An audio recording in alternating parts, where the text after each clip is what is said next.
Hello everybody and welcome to this edition of Under the Dome. I'm Frank Hutton, sitting in today for Teresa Apel. Joining me today, I have a very special guest in Brad White, Chairman of MDOT, and our own Senator Dean Kirby. Welcome, guys. Thank you. Thank you. So happy to have you all this morning. I don't normally get to do this, so it's a little bit different for me. I watch it plenty.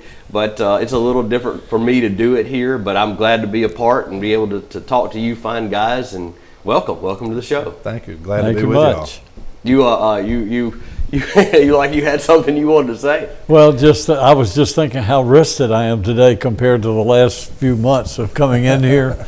How I'd be so tired and thinking about all the bills and all the things we have to do, and now that we're out of session, how relaxed. Actually get a summer. Yeah. Everybody breathes a sigh of relief. Oh my God. Yes.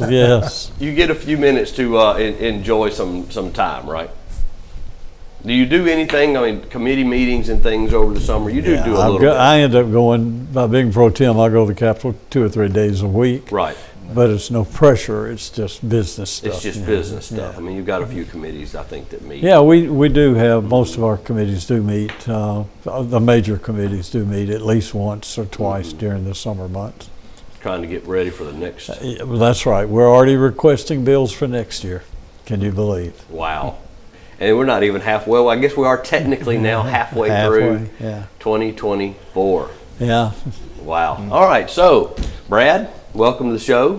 Thank you. Glad to have you. You enjoying your time at MDOT? I am. Today marks 3 years that I've been back as director. Congratulations. Started July 1. And he does a great job. The best we've ever had. No doubt about it. You're very kind. I appreciate it. What do you want, Dean? Is that right?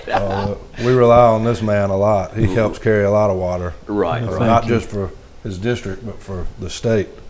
I know, right? We're fortunate to have him, and I appreciate don't know about that. I just very go to work and try to do my job. Which is refreshing, which is great. So, Brad, this is your second time, I believe, at MDOT. Yeah, I worked for Commissioner Dick Hall when Governor Fordyce appointed Dick in '99 during an election, and then he hired me to come to work to him as his assistant and dealt kind of with constituent services type matters in the Central District, and was there for, I guess, about 7 years or so until I went to work with Governor Barber at the party and all. But MDOT's a wonderful place to work, full of dedicated public servants, and there's not a doubt in my mind that my time there as a young man kind of helped build a foundation that I think benefited me in every other job I did. So when the opportunity came for me to come back, it was real special, kind of nostalgic, and opportunity to do that. So 3 years have gone by real quick, though. They fly, don't they? They do. So let's talk a little bit about that. I mean, just so people can kind of get to know you. How in the world did you find yourself? Yeah, I want him to tell us. One thing I want him to talk about is his Washington experience, too, because that has really been beneficial to us at MDOT and the legislature. So the connections he's having. I mean, you started out as a young man in the game of politics, and how did that happen for you? The former mayor of Mendenhall, a guy named Ray Layton, who's been passed away now for nearly 30 years next year, had been involved in the Republican Party for years and had a friendship with the late Governor Kirk Fordyce. And when Governor Fordyce was running for governor the first time in '91, Mr. Ray got me involved. I was 14, got me involved in the campaign, and told my parents we're going to make a Republican out of this young man. And the rest is kind of history. I mean, he got me involved, and the governor was successful in winning, becoming the first Republican governor in the state's history. And then 4 years later was the first governor to ever succeed himself. And Mr. Layton passed away during the re-election campaign of the Fordyces, and Governor Fordyce just was very good to me after that, and was helpful. I didn't work for him per se, but was involved in the campaigns, and he helped me get involved further in the Republican Party. And then when he appointed Commissioner Hall, I was able to land a job there, and I'm proof that God takes care of fools and babies, because every door has been open. But went from there back to the party with Governor Barber as the state party chairman. And then when he left, I was fortunate enough, Stacey Pickering was state auditor then, and was looking for a chief of staff and hired me there. And I went there and was able to learn a lot about government because the auditor's office touches every facet of government, from the school districts to your local governments throughout the state, as well as federal programs. And then after a few years there, Senator Cochran offered me the opportunity to run his state offices and then ultimately go to Washington to be his chief of staff. And that was quite an experience, and a great man to work for. Learned a lot under him. And when he retired, Senator Hyde Smith was appointed, and she asked if I would stay and help set up her office. And so I did. And then about a year and a half, 2 years after that was when Governor Reeves was elected, and he asked if I would be interested in coming home to help with the transition and serve as his chief of staff. And while I loved Washington, I loved Senator Hyde Smith, I was ready to be home, and Sure. Took that opportunity to do that. And then within a couple of years, this position at MDOT happened to come open, and my name started being mentioned around. And I finally went to the governor and told him, look, if I'm asked, I would like to be able to apply for that because of my background with them and background in DC. I thought I could offer something to be of help, and ultimately it worked out that the commission hired me, and I've been there 3 years. That's amazing. So, what a story. and it's a great place to be. I feel confident that I'm where I need to be. I would say, and like Senator Kirby talks about your time in Washington, probably very valuable It is. with the connections that you have now for MDOT. Well, I didn't realize it at the time, but Senator Cochran was serving as chairman of appropriations in the U.S. Senate, and so me having some exposure to how the federal budget's crafted and dealing with the appropriations of federal agencies, DOT being one of them, the reauthorization of Federal Highway Administration, that allowed me to see what we do here from the federal perspective, which has been beneficial, I believe. So it's been a good experience. We might get into that just a little bit. Sure. Off camera, we were talking earlier. I want you to mention, you were talking about every job you applied for you never got, but somehow you. Yeah. Yeah. If I put in an application, somehow I never got considered. But like I said, I'm proof God takes care of fools and babies, because He's moved me. There's no way that you can look at my career and believe there's not an unseen hand that kind of moved through that, and I'm very grateful and blessed for it. I always heard it was fools and drunks, and That might apply too. and I don't drink, so that's What are you saying, Dean? That's pretty funny. That might apply too. Okay, so out of that, it kind of, we'll go a little bit out of order a little bit. So understanding the federal appropriation side of things, one of the things you want to talk about was how the funding model this time has changed for MDOT. Can you kind of explain to people like how MDOT is funded and how it's been forever, and kind of walk us through that? MDOT is a unusual state agency. I mean, we are a state agency, but we administer a federal program, and we run a type of reimbursement program, if you will. Everything we do, every project we have to spend our state money that we generate through the state fuel tax and other sources of revenue. And as the Federal Highway Administration, as they're able to ascertain that we're doing things in accordance with their regulation and rules and standards, then they reimburse us, whether it's 80 or 90%, depending on the project.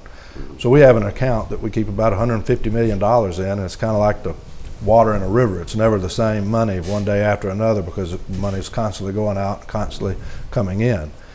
So due to that setup, our ability to cash flow projects, whether that be maintenance or whether that be new construction, is vital to what we do, because that's just the way the model that's set up. And the last time our model was altered in a major way was 1987, when the 87 four-lane program came into being, and the fuel tax was adjusted in order to pay for the construction of all the new four-lane highways that we have. And since then, the legislature's been kind enough to provide things such as lottery and fees on electric and hybrid vehicles. There's been a lot of one-time money come to us that's allowed us to pay for big construction projects that were kind of sitting on a shelf. Senator Wicker, as the lead Republican at the time on Commerce and Transportation, was at the table when the last federal reauthorization of federal highway was being drafted, and he was able to get an extra $1 billion in that for the state of Mississippi in federal money, which is about $200 million a year. That's over a 5-year period. And so all those things together allowed us to restart the capacity program, restart our major construction program. And then a year later is when the economy changed, inflation hit, and the money just doesn't go as far as it used to. So we're working with our friends in the legislature to try to determine what's a common sense way that we can modernize the funding model that we deal with in a way to make sure that we have recurring revenue to keep the program functioning and keep moving our transportation system forward. So we look forward to having those conversations. In fact, I spoke with the Lieutenant Governor this morning about some of what the Senate's looking to do, and I know the Speaker of the House has appointed a committee that will deal with tax structure and other funding models, that I think this will be a major part of their discussion. So we look forward to the coming months of being able to be a part of that conversation, and hope that it'll bring about a lot of fruit for us. So you mentioned like you're basically working through the Federal Department of Transportation. So like, I guess budgetary reasons you kind of look at and kind of help walk me through this so that maybe just the common layperson can understand. Because you said it's basically you're managing a federal program. So in order to get projects qualified, what's that process that you start with to say, hey, we're gonna widen this road, or we're gonna extend this state highway or something like that? What's the process to push it up to the federal side and then to get the money back? Well, What's that process? It all starts with the men and women that make up the Department of Transportation. We have a lot of really fine professionals, both in our maintenance forces, which are kind of our frontline first responders after storms and things like that, but also our engineering and accounting and professional staff that when a concept or a need is put on the table, they begin the work of crafting from their vantage point how best to move that from conception to actual cutting a ribbon on it and completing a project. Most people would be surprised to know that these big construction projects, because of the federal regulations that we deal with and the environmental process and all the other things that we have to follow through in order to access the federal money to move the project, the pre-construction phase could take as much as 8 years to move something from an idea to time to break ground. And then you've got another 2 or 3 years sometimes in order to build it. So again, that's the reason why having recurring revenue that allows us to cash flow a project through the life of that project is so important. About 12 years ago, the commission was faced with funding issues that caused the commission to basically put a moratorium on new projects like that in order to divert all the funds toward our maintenance needs, our paving needs. The taxpayers of the state have about a $66 billion asset in roads and bridges around the state that's on the state system. That's about 33,000 miles of roadway, over 500 bridges, and we have about a $1.4 billion budget with which to take care of all of that. And so while we have one of the bigger budgets in the state, we have a lot more to say grace over. That money doesn't go as far. But we're hopeful that these conversations are going to bring about the type of revenue stream that will allow us to continue these projects just like the West Rankin Parkway, which I can tell you, if it wasn't for this man right here, it would have never become an idea, and it certainly would have never been built. Well, let's pivot into that. So let's talk about West Rankin Parkway. Okay, I want to hear this myself. Yeah, right. West Rankin Parkway has been kind of a sore subject around here. I right? can imagine. It's been a sore subject at MDOT too. And I remember the first ribbon cutting that we had on it, and that's been 10 years ago, I think now. Yeah, groundbreaking and all. It was probably one of the first bills. Yeah. I did. It's been like 30 years ago. He's the longest serving Republican in the Senate, and it was one of his first pieces of legislation. So you identified the need. I did. This is what we wanted to do. Well, with the help Who was mayor then? No. 30 years ago. Yeah, I was thinking to say it wasn't Mitch. May have been Mitch, or either Vaughn Galloway. One of the two. It was either Galloway or Mitch, right? So anyway, not to stop you, but so it was your idea. It started out as a LPA project, local public agency, where federal money would be involved, and the senator got a bill passed into law that allowed the funding of it to start it to be expedited in a way. And also that upon its completion, it would become a state highway that the state would then take over all the maintenance on. And normally a brand new road, you would think that's pretty easy, especially going through a place where you don't have a lot of traffic and other things that would go into it. Right. But it just faced, it seems like, one problem after another. And so when I came back to MDOT 3 years ago, it was one of the first meetings I had with Senator Kirby and Mayor Wyndham and others that wanted to sit down and say, how do we bring this to life? And once again, we had to go back to Senator Kirby and say, if you can get a law passed that would establish this as a state highway now, then it would give MDOT more flexibility in being able to step in with funding from different sources, and I think we can get it built. So he went back and got the bill passed into law, and it became a state highway, and we began, and I'm happy to say on July 11th, we should open bids on it with the intention of awarding it at the next commission meeting at the end of this month. So I feel positive that we'll be able to move forward, assuming that we get good bids. I'm happy to report that there was a lot of interest in it. So we received multiple bids or multiple proposals that would go into it, which would normally indicate that we should get a satisfactory bid that would allow us to move forward with awarding the project at the end of the month. So it should be underway hopefully here pretty soon. Well, that's fantastic, right? I mean, there's been a lot of money spent over there right now, and what happens to all of that? Well, that's just was problems that I don't know that we'll be able to recoup. That was before my time, and I don't know all the details that went into it, and I hate to prejudge the decisions that were made by people that were sitting in my chair when I wasn't there to know all the facts that they were faced with. Well, we had a lawsuit involved. I know, right. Someone thought we flooded their land because of that, and then we had some bad dirt. So, a lot of bad dirt. A lot of bad dirt.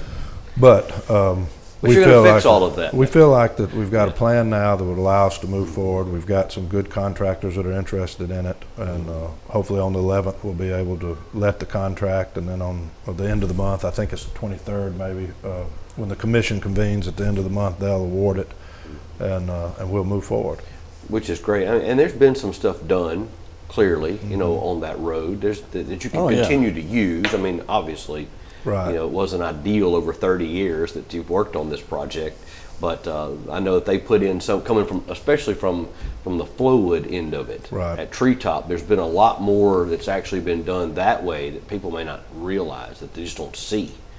Well, we're going to go with the theory that all's well that ends well, and I have a feeling that we're about to land this plane safely and give the people of the area a product that they can be proud So of. So you awarded at the end of the month. What do you think best? You know, not holding you to a time frame. What do you think? We get a good bid on the 11th. We'll award it. I think that's the 23rd. The commission would award it, and it normally takes a few weeks just to get all the paperwork and everything put in place in order to give a notice to proceed to the contractor. Right. So before the end of the summer, we should have work beginning again on the project. And the good news is this project goes through an area where most of it's not an area of traffic, where that's not an issue and things like that. And it should be one that's able to move forward at a quicker pace than, say, when you're building in the middle where people are trying to drive. Oh, of course, things right. like that. So yeah, I remember Commissioner Hall saying, "You'll be driving on it before I go out of office." His last year. Right. Well, maybe he can be with us there in spirit. But, Yeah. but no, all joking aside, I can't overstate, and I'm not saying that just because he's sitting here. When it's built, they really should name it the Dean Kirby Parkway. we should push Because for that. it would never have been able we to, should push it would for have that. never started, and I would have never had the tools at MDOT and the Commissioner Simmons and all that. Our hands would have been completely tied in our ability to step in the way we did to try to bring it to fruition, had it not been for him untying our hands legislatively. So he's blaming it all on me. Is that what he's? No, not at all. I'm for that. We should make this movement. This should be a movement at the ground at the opening. It should be christened the Dean Kirby I'm embarrassed Parkway. I'm embarrassed to call him and ask about it. I've done it so many times, but yeah, I feel good about it. I really do. I feel good about it. I think it's really going to help the traffic flow. It's really going to help Lakeland Drive. And just think of the people that can get off of Lakeland and come through there and go Pearson Road, go across this new bridge that we have, and go out to Florence and totally bypass all of that traffic on I-55 as well as Lakeland. It's really going to make a big difference. It's a wonderful connector. It's going to be fantastic. It really is. And that's before you get into the potential for development. You know, so much of what we do is not just about moving traffic and goods safely and efficiently, but it's also about promoting economic and community development. And this is a project that'll be a great example Oh, yeah, of that. we've- I'm confident once it's There's done. some people that are very interested in developing all of that property, so I feel good about it. Yeah, that's fantastic. And of course, as you just brought up, the new overpass. That was another one that had just kind of found its. Well, I want to tell you, your mayor, Jake Wyndham, does a phenomenal job in working with the MPO of the area to secure funds, and then works with us well to make projects like that happen, probably as well as any mayor that we deal with in the state. I mean, he's good at making that work. He's got good cooperation from the legislative delegation to his board, and when you have that type of collaborative effort, it makes everything run a lot smoother. I mean, in spite of what anybody else might say, this is a team sport. Sure. And the mayor does a good job of working with MPO and us and the Federal Highway Administration in order to bring projects just like that to bear, because every time you can have a good project like that locally, it helps us because it takes pressure off of our system that we have to maintain. And that project too, had just floundered and not, kind of found its footing, really, I guess, to use a construction term, but it had been floundering for so long. And I don't think the general public really understands just how much goes into a project like that when you're involving a railroad, and there's just way more. When you're doing Yeah. any type of road project, you have to play the long game, especially where a railroad's involved. Correct. Because I mean, the railroads will always tell you we were here first, and you have to work with them. But you have to play the long game because there's so many different variables that we have to deal with, from environmental to survey to what type of soil you find to the unknown variables that pop up as you're traveling through. We had a project in North Mississippi that was delayed because of a certain type of bat that was found in the area. So there's a lot of things that I don't think the public understands They don't. that we have to navigate through. But Well, I'm specifically talking about and mentioning, and I'm sorry, I was mentioning, like, you hear people get on Facebook or on social media, and they're criticizing this, that, the other. We all deal with it, we all, and I read through a lot of these posts, they're talking about, oh, it's never going to get done, it's never going to, they spend all this money, and I'm thinking, you just don't have all the facts. You start, I call it just running off at the mouth, and you don't really know what you're talking about. You claim to, but you don't have all the facts. And the people that have all the facts are in the room that are making the decisions. well, people are normally down on what they're not up on. Correct. And so it's incumbent for us to try to provide the information to everybody so they can form, intellectual opinions based on all the information. But look, I'll be the first to admit, in the best of circumstances, we're a huge inconvenience to the public because everything we do is right in the middle of where people are trying to It's drive right and where they conduct, work, go to work, get to home, and do I all love those the things. orange barrels. I love this progress. It means it's progress. And we're talking about this project and others. Of course, we have two chambers up there. We have the House and the Senate. And Gene Newman, Ray Rogers before him, and Gene Newman has really pushed and helped us with these projects over on the House side. And then, of course, Josh Harkins, being chairman of the Finance Committee, has really, really made a difference. Josh has done a good job in helping us. No, and they have been very beneficial for Rankin County Absolutely. and Pearl. Absolutely have. Yeah. And we couldn't do it without them. And, of course, without cooperation from you. Well, and while we're naming people like that, I'd be remiss if I didn't mention Commissioner Willie Simmons. Yes. Absolutely. He does a phenomenal job. He's chairman of the commission. On my way here, he called me and wanted to know, is there anything I need to be doing to help? What can I do? Or he'll call with certain needs and checking up on things. And he does a good job at what he does, but his support of the staff and his working with me to be sure that we are providing the staff with the resources and tools and flexibility to do the job as quickly and efficiently as possible, he makes life real easy for us. That's And fantastic. So we appreciate him. So what is Yes. what is the staff at MDOT right now? How We've many got about do you 20, employ? we roughly about 2,700 people. And for a long time, when I was hired 3 years ago, the three things the commission tasked me with was more money for employees, more money for projects, and improve the relationship with the legislature and our congressional delegation. And I feel like we've been able to do that. With regard to the staff, the importance of that, When I worked for MDOT 25 years ago, we had maintenance forces in all 82 counties. And so if a tornado came through, or if there was a dead deer in the middle of the highway, or Right. a guardrail, you had a team that you could send out to address with that. Due to our salaries not being adjusted for so many years, that team dwindled in number. And so the same group that used to manage one county was all of a sudden having to manage 3 or 4 counties. Wow. So our response time grew, and our ability to respond to the taxpayers was really hampered. So being able to adjust those salaries to where we could start building back those forces to serve better, I think has been tremendous. But again, back to the engineering staff, I mean, we were losing engineering staff to the private sector, and we were having to pay the private sector roughly $70-something million a year in order to do the work that we had to have done to carry out our mission, but we didn't have the personnel to do it. So the legislature and the state personnel board were tremendous in working with us to deal with those problems, and we've been able to build back our professional and maintenance staff to where I think we're able to deliver a product to the taxpayers at a much lower cost to them, and as well have a team of people that can respond to disasters and needs quicker.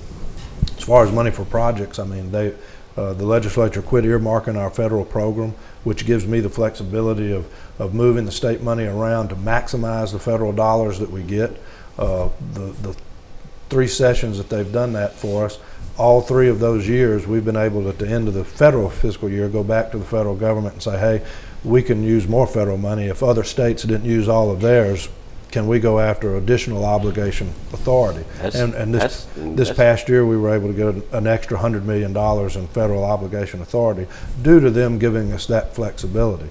And as far as relationships go, I go back to what we were saying about the public.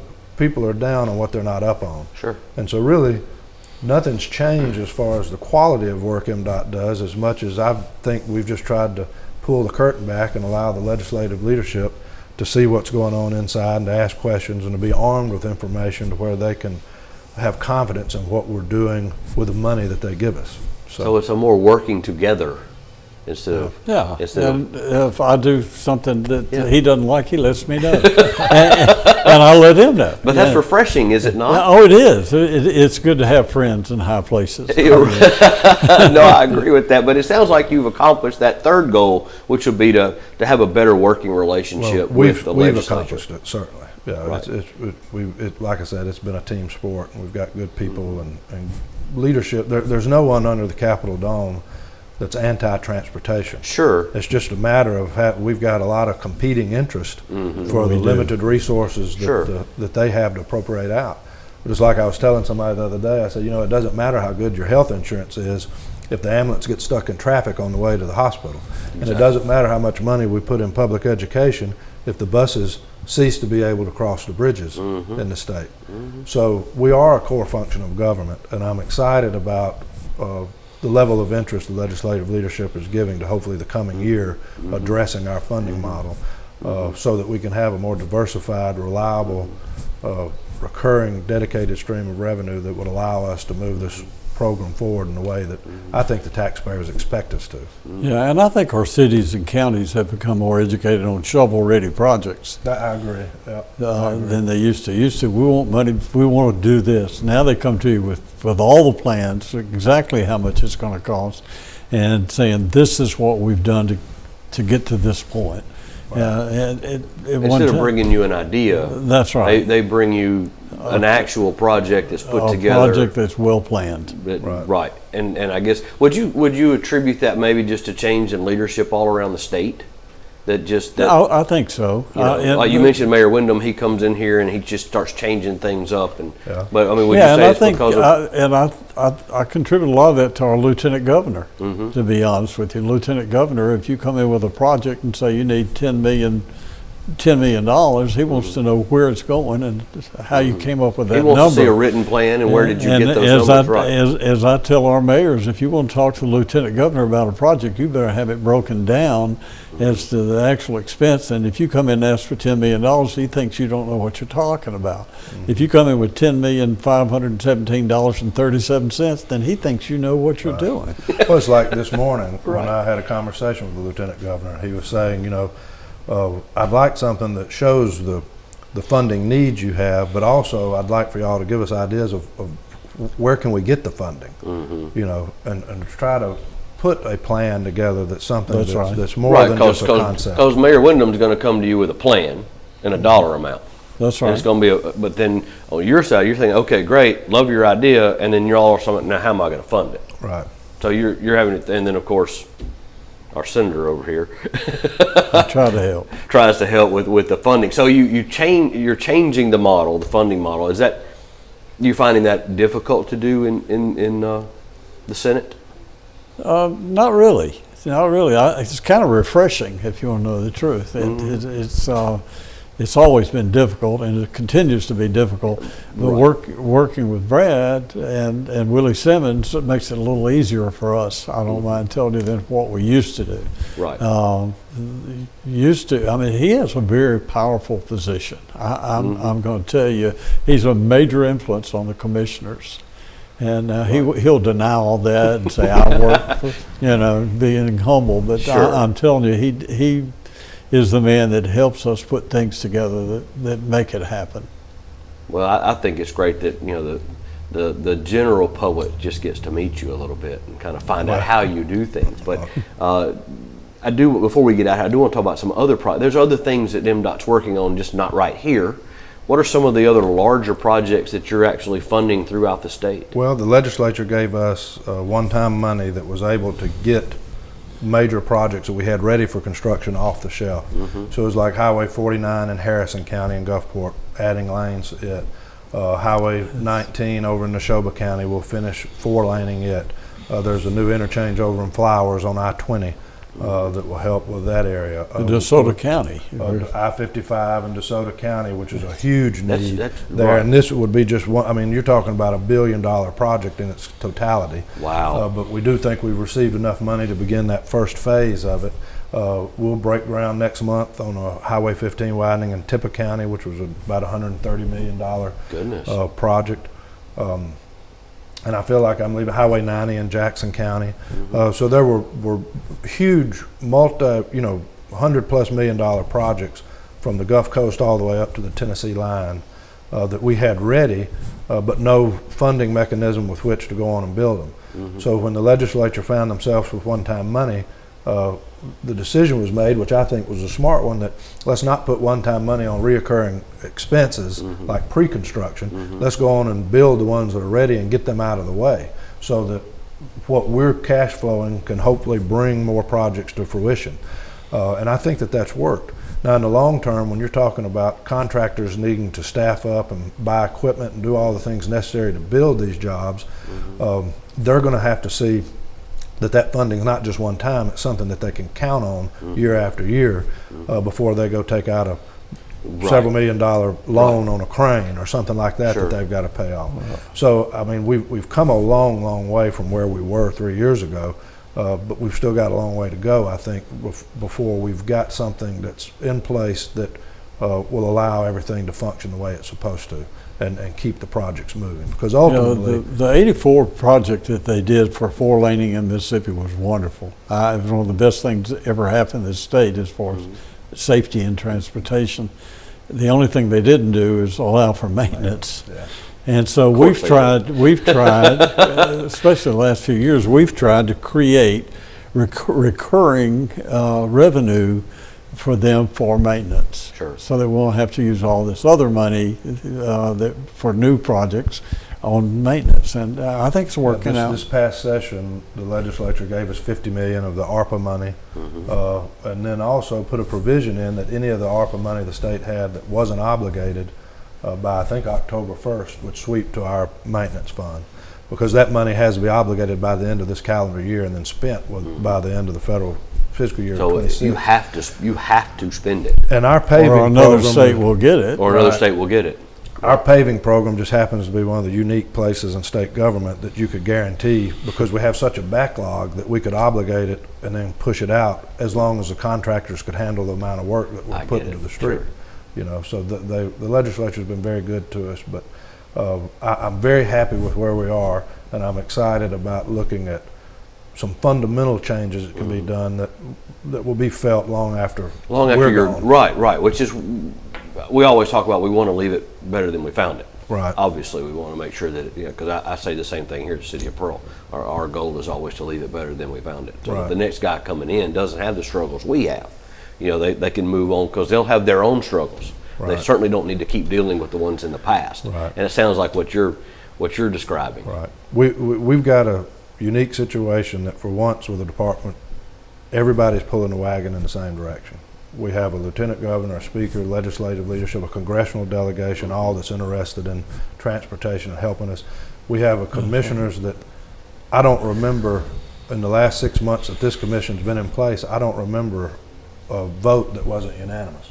Wow. All three Yeah. commissioners are working together under the leadership of Chairman Simmons, and they just do a phenomenal job and give us the support we need as staff to carry out the day-to-day operations. And we're in a good situation, But like when I graduated high school, my grandmother was telling me, "You do what makes you happy because money won't make you happy," and she was really hounding me about that. And she left the room, and I didn't realize my grandfather had been listening, but he was reading the paper, and he put the paper down when she got out of earshot. And Papa said, "That's true, money won't make you happy, but the lack of it dang sure make you miserable. So you better find something that you can pay your bills with." And so that's kind of where we are. We want to be happy, but the lack of funding is going to make us pretty miserable. So we're looking forward to seeing that model. That's a wonderful story. Please share the one about what your dad said Oh, yeah. about you having jobs. Please share that story. Give So everybody. as the senator knows, my father has fighting stage 4 lung cancer very successfully for the last 4 years. He was supposed to be dead 2 years ago, but he's doing well. Was mowing grass this week. Wonderful. But during the time he was taking treatment, one day it was my time to take him to a treatment. So we go to a place where I had to give a speech, and they had one of those bios, they read out, and they told all the jobs that I'd done. And when it was over, Dad's a retired sheet metal contractor, and we get back in the truck, and he said, "Look, I'm not trying to tell you what to do, but if I were you, I wouldn't have them read that out anymore." And I was like, "Why?" And he said, "Well, all that tells me is you can't hold a job." Our parents have a way of keeping us humble. So That's so fun. Yeah. But you have done a fantastic job, and your experience just speaks for itself. And I can see the dynamic works well here too. Between you and the senator Absolutely. and the funding. Is there anything else that I'm missing that we need to discuss? Because this has been a wonderful conversation. Well, I can't think of anything. No. No, I think it's been, and it's been wonderful having y'all here. Well, thank you so much for spending just a little bit of time with us. We want to have you back. We'll do- Well, I thought the people of not just Pearl, but Rankin County and all those that see this needed to get to know him. Yes. And what a great job he's doing for us. And I think he's doing a fantastic job. Thank We you. I really do. appreciate that. I would be remiss though, because I want just dawned on me. There is one thing you mentioned just a little bit ago. You didn't mention it here, but y'all do a podcast. We do. Y'all do a yeah. podcast. So we were talking about people that don't, that are down, don't know, the up. It's called The Extra Mile. Mm-hmm. We have it's on. You can find it on MDOT's YouTube page, Mm-hmm. And of course we promote it on social media as well. But our public affairs division does that, and it all goes back to the concept that we were saying about people are normally down on what they're not up on. Mm-hmm. So we have legislative leaders come on. The governor's been on. Our members of our congressional delegation, as well as members of the MDOT staff, professional staff that can come in and explain what's happening with certain projects or Get in the weeds. how things work. Right. And it's really been amazing at how well it's taken off. Our public affairs team does a phenomenal job with it. I think it's very professionally done.